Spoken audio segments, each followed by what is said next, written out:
So this heat of the Temple Challenge Cup between Brown University in the USA and Eton College. Go!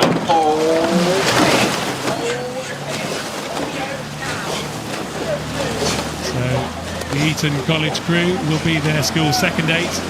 The first boat will be competing in the Princess Elizabeth, so they've done well to qualify here for the Temple Challenge Cup. There's a strong second 8 crew, Greg. I think they came second, they won the second 8s at the school's head and had a great race yesterday against Newcastle. Just beat them by a canvas, so they really pushed them all the way, and they were really pleased to achieve that. They said it was an absolutely awesome race they had against Newcastle, and a real honour as they just try to correct their steering. They're going towards the booms there. Oh my God, they have hit the booms.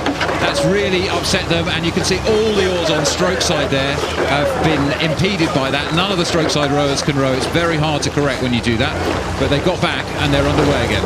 It's really unpleasant to see, isn't it? Oliver Perry in the coxswain seat will be so disappointed. Such a good opportunity here to be racing on the Henley. Of course, they had their massive race yesterday, but when you come out the top of the island, there is a bit of stream, there is a bit of wind, and it pushes the boat around. Yeah, it's unusual to see an 8 do that, but they may have just lost a little bit of steerage there, maybe a bit over eager. Now, the challenge when you've had an incident like this is to get back into rowing. Let's see if we can have another look at what happened there as they came off the edge of the island.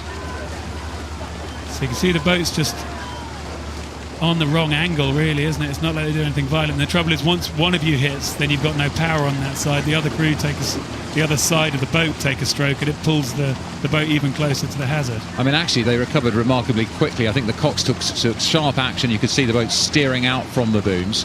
As I was saying, the challenge then is the adrenaline is pumping, and it's a temptation to go really, really into the power rather than rowing well. And as you can see, as we cut to the middle of the race now, that they really have lost a significant distance. They'll be very disappointed with that after being on the rise after an amazing race against Newcastle University. The older men were defeated by canvas by this Eton crew now on the left of our picture, and several lengths behind Brown University.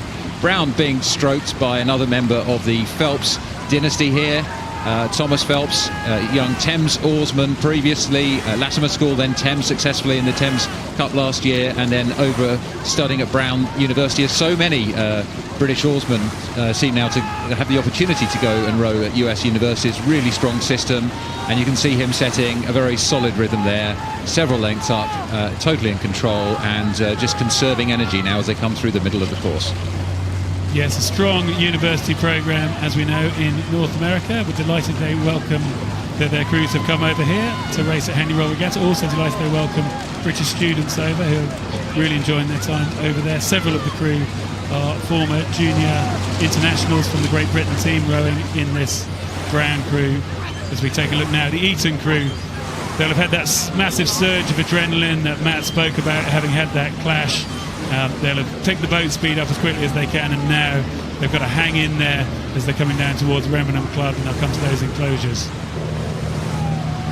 Yeah, junior international Richard Taylor at stroke of the Eton crew. He rowed in the junior men's 2- in the GB France match, and also some real experience there. Golds in the national schools in earlier stages of his career, and 19 years old, rather older than most of the oarsmen we typically see in school events.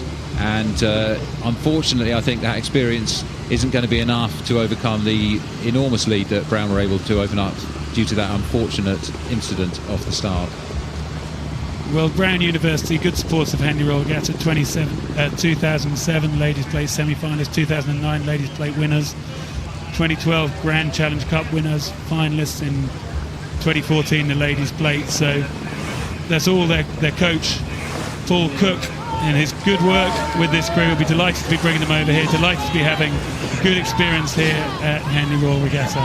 Yeah, I think things going with this crew. As you say, a great advantage to have some experience of Henley in the boat. Thomas Phelps in the stroke seat, the young British son of Anna Marie Phelps and Richard Phelps, both Henley stewards themselves and former successful international medalists. And Oscar Bird in the bow seat has competed for Thames Rowing Club as junior, rowing in the Fawley here at Henley 3 times, as well as in the junior 8 for Britain in 2015 as well. So really strong experience at both ends of this Brown University boat. You can see it running beautifully flat there, actually. Really nice move, the back swinging together through the stroke, just levering the boat forward smoothly, flat, calmly, and obviously not too troubled at this stage of the race. I think those are key seats. The bow seat, Oscar Bird, just setting the balance and helping with the steering, keeping the boat just as it should be, helping Benson Stevens back in the coxswain seat, who competed here in 2017, coxing the Brown varsity crew that competed in the ladies' plate last year, now sitting here in the Temple Challenge Cup. The Brown now rating about 26 strokes a minute, looking like they're on a training row. Eton still up at 37, 38, 39 strokes as they come towards the enclosures. And applause for both crews in this race. Eton coming past the progress board, only a few metres left to go, and Brown crossing the line. A straight victory for them.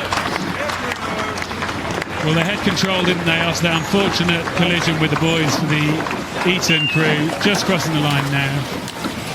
So we see the confirmation of that win in the Temple Challenge Cup for Brown University over Eton College.